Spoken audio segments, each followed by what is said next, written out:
A gente fala agora de saúde, sobre o autismo, esse que é o mês de conscientização, né? O Abril Azul é o mês dedicado à conscientização mundial sobre o transtorno do espectro autista, o TEA, gente. E hoje nós vamos contar a história de uma mulher que recebeu o diagnóstico de autismo aos 49 anos. A reportagem é da Letícia Guimarães.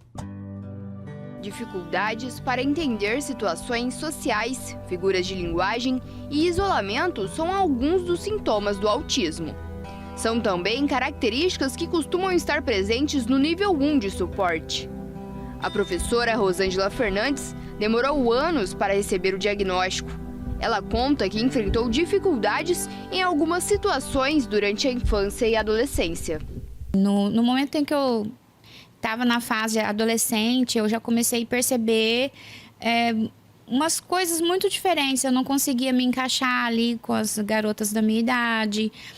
Inclusive, o meu primeiro namorado, ele teve que mandar um recado para mim, porque assim, eu não conseguia entender essas pistas sociais aí, da paquera. E então, nessa fase, foi a fase que eu comecei a me tocar, mas aquilo só me incomodava, eu não conseguia externalizar isso, também não tinha consciência na época, né? Quando eu era criança, eu nunca fui assim, gostar de muito abraço, né? E, assim, às vezes eu era um pouco escanteada na escola, não conseguia estar ali interagindo com as crianças na hora do recreio. Então, se a escola tinha uma biblioteca, você poderia me procurar lá, que eu era amante dos livros, por conta de que eu não conseguia estar ali com as crianças, né?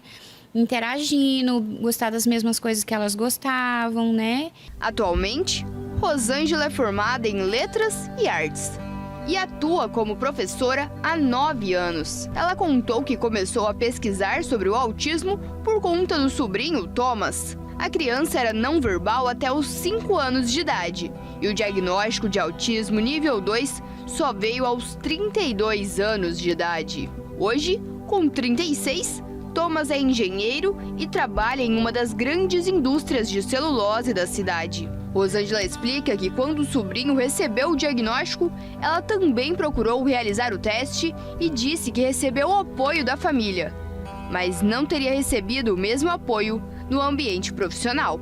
E já no trabalho, eu já percebi assim que eu sofri alguns capacitismos, né? A pessoa não entende. Se você é autista, eu também sou. Então, essas coisas aí foi bem chato. Durante a faculdade também sofri bastante bullying, né? Porque não conseguia entender direito o contexto social. Também não tinha consciência que era um autista, né? As pessoas também tinham. Então, nessa fase foi bastante sofrido para mim. E eu comecei a sentir algumas coisas do mesmo sentido na parte do meu trabalho. Por isso que eu acho que é importante a conscientização da sociedade para receber essas pessoas. Porque para que não gere mais sofrimento, porque a pessoa ela já automaticamente já tem alguns sofrimentos que ela traz do próprio transtorno. Se a sociedade onde ela convive não está preparada para recebê-la, esse sofrimento só vai aumentar.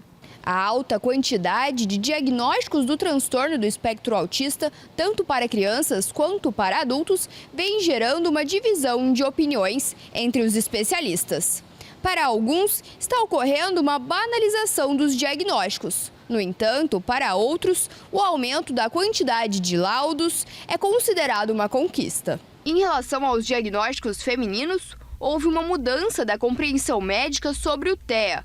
Segundo a psiquiatra Larissa Ormenese, antigamente se estimava que a chance de um homem estar no espectro era 3 vezes maior que de uma mulher. E hoje em dia isso é muito mais acessível. Não era acessível, né? Os critérios diagnósticos mudaram. Então, hoje, eu não acho ruim que tenha mais diagnósticos. Eu acho que a gente está dando oportunidade... eu tenho certeza que estamos dando a oportunidade dessas pessoas terem qualidade de vida na vida adulta muito melhor do que se não for estimulada desde jovem, né? Quando a pessoa é diagnosticada na infância, ela já cresce com aquele molde, com aquela supervisão um pouco maior, né? A família acaba acatando um pouco mais, entendendo um pouco melhor como lidar. e as coisas vão fluindo, para que no futuro ela consiga ter a autonomia dela, né? Agora, se a pessoa cresce sem saber qual é o problema, parece que o problema é ela, né? Então, aí não busca tratamento, não busca melhorar. Eu sou assim porque eu sou assim e eu sempre serei. Não necessariamente, né? Se a gente intervir, a gente pode melhorar. A especialista cita que o caso de Rosângela não é isolado. Eu atendo todos os dias no consultório.